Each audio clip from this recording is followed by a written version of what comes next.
Tenía pensado otro vídeo para hoy, pero Iranchu Varela ha hecho un vídeo hablando del feminismo transfobo y me gustaría contestar algunas de las cosas que ha dicho en ese vídeo. Hoy vamos a hablar del feminismo transfobo. A ver, esto de entrada es un oxímoron, porque el feminismo puede ser fascistófobo, machistófobo, pero transfobo. En este caso, cuando hablamos de transfobia, no estamos hablando de que haya feministas que tienen miedo a las personas trans, en plan, sino que estamos hablando de que hay personas que se definen como feministas, pero que tienen un discurso excluyente con las personas trans. El feminismo incluye al sujeto político mujeres, en plural. Somos mujeres porque no todas estamos atravesadas por las mismas opresiones, pero todas compartimos la opresión sexual.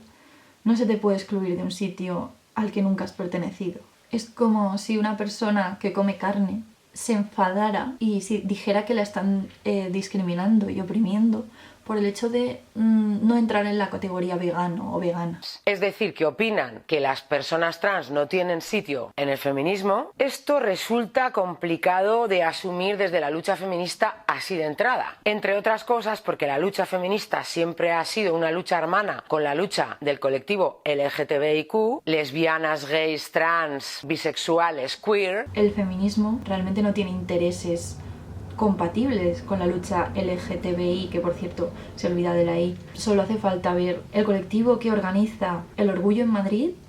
Es un colectivo que además lleva en su programa, o como se le llame, en su objetivo de lucha, la consecución de la legalización de los vientres de alquiler. Además, otra lucha que ha caracterizado al movimiento LGTBI desde sus inicios es la lucha por la legalización del matrimonio. Y eso de ninguna forma puede ser compatible con el feminismo, ya que el matrimonio es uno de los pilares fundamentales que se ha criticado y se ha analizado desde el feminismo, mediante los que se perpetúa la opresión de las mujeres. Por tanto, no. El feminismo y el movimiento LGTBI tienen objetivos incompatibles y muchas veces contrarios. Por otro lado, ella habla de que el feminismo, este supuesto feminismo transfobo, excluye a las personas trans, cosa que es también mentira. Por un lado, las personas que se identifican como varones han recibido una socialización femenina y por tanto se las ha oprimido por el mero hecho de nacer con vagina, a pesar de su identificación posterior como varones, y si hacen la transición, etc., hasta ese momento se las ha oprimido como mujeres. Y si no toman ningún tipo de hormonas ni modifican sus cuerpos, van a seguir siendo leídas como mujeres y por tanto la sociedad las va a seguir tratando como en la casta sexual oprimida de las mujeres. Si hablamos del espacio abolicionista de la prostitución, yo sí que creo que es un espacio donde podemos confluir la lucha feminista con otras luchas como puede ser la lucha por los derechos de las personas transexuales. También creo que hay que diferenciar entre transexual y transgénero. Es decir, hasta ahora la lucha de las personas transexuales había sido una lucha por la despatologización, porque la seguridad social cubriera los tratamientos hormonales y la operación pagada mediante la seguridad social. O sea, que la operación la cubriera la seguridad social. Pero actualmente la lucha ha virado hacia el transgenerismo, que no tiene nada que ver con la lucha de las personas transexuales y que es una lucha que va radicalmente en contra de los derechos de las mujeres y de la liberación y de la lucha por la liberación de las mujeres. Primero porque se comparten objetivos. La lucha contra la opresión cis heteropatriarcal. No existe la opresión cis, porque no hay un sistema de opresión que se beneficie particularmente de las personas trans. No hay un conjunto de la totalidad de personas cis que se beneficie del conjunto de personas trans y saque un beneficio de ello. Por otro lado, si hablamos de no sentirse a gusto con el género, es decir, con los roles sexuales que se nos han asignado por haber nacido con un sexo determinado, el feminismo siempre ha luchado por la abolición de esos roles sexuales, porque a partir de la imposición de este género es mediante lo que se articula la opresión de las mujeres y la división en el sistema de castas sexuales. El 28J, esa fiesta y ese día de reivindicación del colectivo LGTBIQ, lo que se conmemora son los disturbios de Stonewall, que fue cuando personas del colectivo LGTBIQ, que estaban hasta el moño de la opresión y de la violencia, decidieron tirar ladrillos a la policía. Y está demostrado que las que empezaron fueron mujeres trans racializadas. Bueno, lo de Stonewall que comenta es totalmente falso. Se ha demostrado ya innumerables veces, lo han demostrado compañeras, que es totalmente falso. Quien empezó los disturbios de Stonewall, y esto está documentado, fue una mujer lesbiana y racializada llamada Stormé de Larverie. You know, I have been in this movement since 1969. I marched in the first Christopher Street Liberation Day March. It's important to remember, and I think this is the time to do it, that it was a woman, a lesbian woman, who refused to get in the paddy wagon at the Stonewall and started the Stonewall riots. It's where the movement all began, and it started with lesbians. I also want to say that it was a lesbian group that led the first march up Fifth Avenue on a sunny Sunday afternoon for all the world to see. Now, year after year since that first march, women have to fight for their place in line. We are not recognized in our own movement. We are invisible. And part of what this rally is all about today is to show ourselves and the world that we've been the leaders of this movement all along, and that, damn it, we're going to stand up and take our own rights into our own hands from now on. De hecho, muchas veces se habla de que Marsha fue la que inició las revueltas de Stonewall, pero Marsha en su documental dice precisamente que ella no estaba ahí cuando empezaron las revueltas, y además hay como una especie de revisionismo trans que pretende decir que Marsha era una mujer trans trabajadora sexual, cuando no era ninguna de las dos cosas. Y él mismo lo dice en el documental: soy un hombre y era una persona prostituida, no trabajadora sexual. How many people used to come and bring guns and pull guns out on me because they didn't think I was, I would tell them I was a boy and I was in drag, and I would tell them that I would go like hustling, and would they want to go out? And they say yes, I want to go out. And then when they get up in the hotel and I take off all my clothes, they, I can't believe it, you're a boy. That I noticed me and couldn't sleep. I was a real woman, honey. I'm just a transvestite. Pero hay algo que tiene que ver con los discutibles argumentos de quienes desde el feminismo plantean la exclusión de las personas trans. Uno de esos argumentos es que el sujeto político de la lucha feminista somos las mujeres. Las mujeres, las mujeres con vagina, las hembras humanas. Vale, sí, eso de que el sujeto político de la lucha feminista somos las mujeres, si quieres te lo compro. Pero ¿quiénes somos las mujeres? Toda la vida ahí con Simone de Beauvoir diciendo que mujer no se nace, se hace. Bueno, vamos allá otra vez, con la frase de Simone de Beauvoir que ya se encargó de manipular Judith Butler en El género en disputa, y que ahora pues se reproduce una y otra vez en los discursos del transactivismo, y voy a leerla completa. No se nace mujer, llega una a serlo. Ningún destino biológico, físico o económico define la figura que reviste en el seno de la sociedad la hembra humana. La civilización en conjunto es quien elabora ese producto intermedio entre el macho y el castrado al que se califica como femenino. Hembra humana. Reconociendo que la feminidad es una construcción política creada por el sistema patriarcal, y que con la excusa de nuestra feminidad nuestra opresión está justificada, y que esto de la feminidad es un constructo y que es artificial, una excusa del patriarcado para someternos, y ahora resulta que decide la naturaleza quiénes somos las mujeres. Resulta que tenemos bastante claro que la lucha feminista reivindica lo artificial, lo impuesto y lo construido de los estereotipos de género. Y ahora nos vamos a centrar en la biología. Parece que hay que explicar cosas básicas del feminismo, como que la feminidad no te hace mujer, la feminidad no es igual a mujer. ¿Qué pasa con las feministas que toda la vida han luchado contra esa feminidad impuesta que forma parte de nuestra opresión?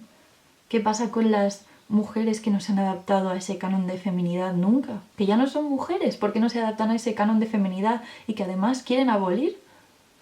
Irancho no se entera de que precisamente es la feminidad lo construido por el patriarcado. Lo único que no es construido por el patriarcado es nuestra biología como mujeres, nuestros caracteres sexuales primarios y secundarios. No lo sé, no sé por qué tengo que explicar esto, pero no es una construcción social nuestra biología. Nos han callado toda la vida para que no hablemos de nuestra biología, nuestro cuerpo ha sido un tabú. Nos odiamos a nosotras mismas, odiamos nuestros cuerpos. ¿Qué mujer no odia partes de su cuerpo?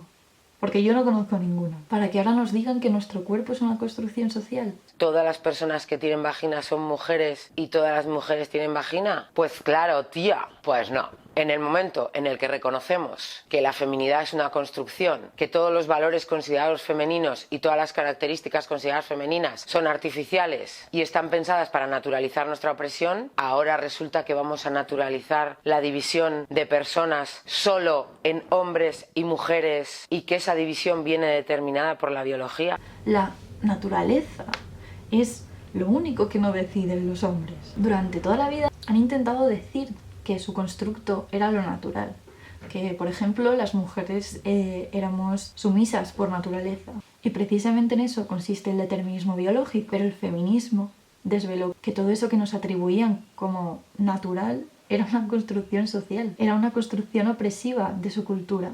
Otra cosa que se repite muchísimo es que el hecho de que exista la intersexualidad demuestra que el sexo es un espectro, etcétera, etcétera. No. La intersexualidad representa un menos de un 2% de la población mundial. No quita que siga existiendo el dimorfismo sexual y no quita que existan solamente dos sexos. Por otro lado, también se olvida mencionar que muchas veces la intersexualidad genera muchas veces problemas médicos muy graves. Dejad de instrumentalizar a las personas intersexuales. Dejad de instrumentalizarlas. Las personas intersexuales no tienen nada que ver con la ideología del transgenerismo, ni demuestra que el sexo sea un espectro. No. La división de los sexos no es artificial.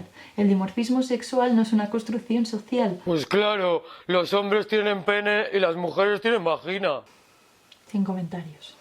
Pues no, porque hay muchísimas personas, y las ha habido siempre, que no se sienten identificadas con el género que se les asignó al nacer. Sí, se llaman feministas. Y su propia existencia pone en cuestión lo que se llama el dimorfismo sexual. El dimorfismo sexual es biológico. No tiene nada que ver con las identidades construidas. Por favor, googlea dimorfismo sexual, por favor. Es decir, que solo existen dos géneros, hombres y mujeres. Hombre y mujer hacen referencia a los sexos de la especie humana, mientras que el género es el sistema masculino/femenino.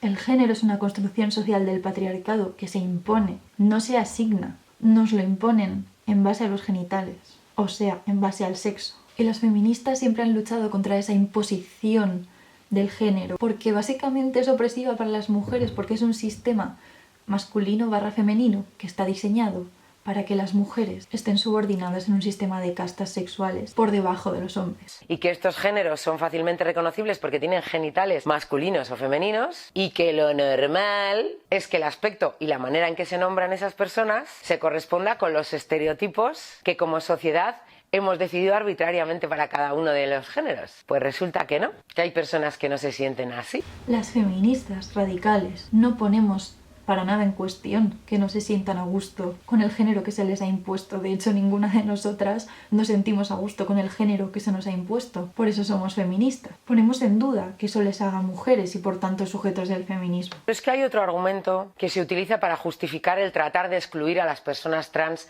del feminismo, que es que no forman parte de un grupo oprimido, que tienen privilegios. Si tenemos en cuenta el análisis de las castas sexuales, las personas identificadas como mujeres trans son privilegiadas en base a su sexo, en tanto que se benefician del sistema de opresión hacia las mujeres por haber sido socializados en la casta sexual privilegiada. Pero es que resulta que las personas que nos identificamos con el género que se nos asignó al nacer, habitamos un privilegio del que no todas somos conscientes. Yo no me identifico con el género que me impusieron por nacer con vulva, y eso no me hace hombre, me hace feminista. Además, soy capaz de reconocerme como mujer en base a que mi corporeidad es idéntica a la del resto de mujeres. El que yo me reconozca mujer no significa que esté conforme con el género que se ha creado para oprimir a las mujeres. Por otro lado, las personas identificadas como hombres transgénero no están en una posición de privilegio en base a su sexo y por tanto no están excluidos de la teoría feminista. No hay una estructura de opresión que se beneficie de las personas transgénero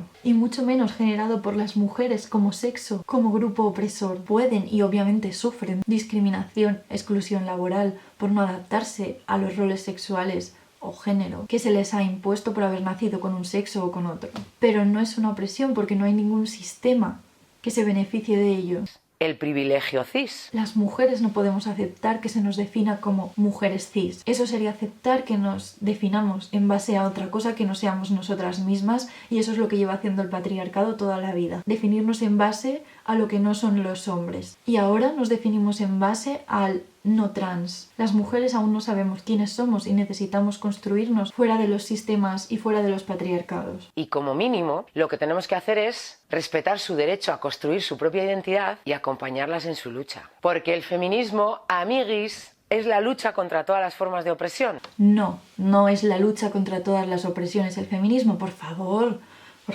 no. Todas las luchas no se hacen desde el feminismo. El feminismo es la lucha por la liberación de las mujeres de todas sus opresiones. No vamos a ponernos nunca más en segundo lugar. Por eso no podemos oprimir a las personas trans expulsándolas del feminismo. No estás oprimido por no pertenecer a un grupo o categoría. El sistema de opresión es una estructura. Es patético que esté diciendo esto, pero no te oprime no pertenecer a una categoría ni a un grupo. Si ellos quieren identificarse con la feminidad, no hay ningún problema, es estupendo, maravilloso, y no deberían ser excluidos ni discriminados laboralmente por ese motivo. Pero la feminidad no es lo que nos hace mujeres. Porque no reconocer a una persona la validez de su identidad es violencia. E imponerle a alguien una forma de ser nombrada que no es con la que se identifica es violencia. Y decirle a alguien que está atravesada, cuando menos, por las mismas opresiones que tú, o más, que no tiene sitio en la lucha contra todas las formas de opresión, es no haberse enterado de nada. Una persona que se identifica como mujer transgénero no está atravesada por la misma opresión que yo ni que ninguna otra mujer. Decir eso es ignorar en qué consiste la opresión de las mujeres. Y la casta sexual privilegiada no tiene ni tendrá acceso a lo que nos hace mujer. Además, ser mujer ahora mismo implica una realidad y una historia de opresión propias que todas compartimos.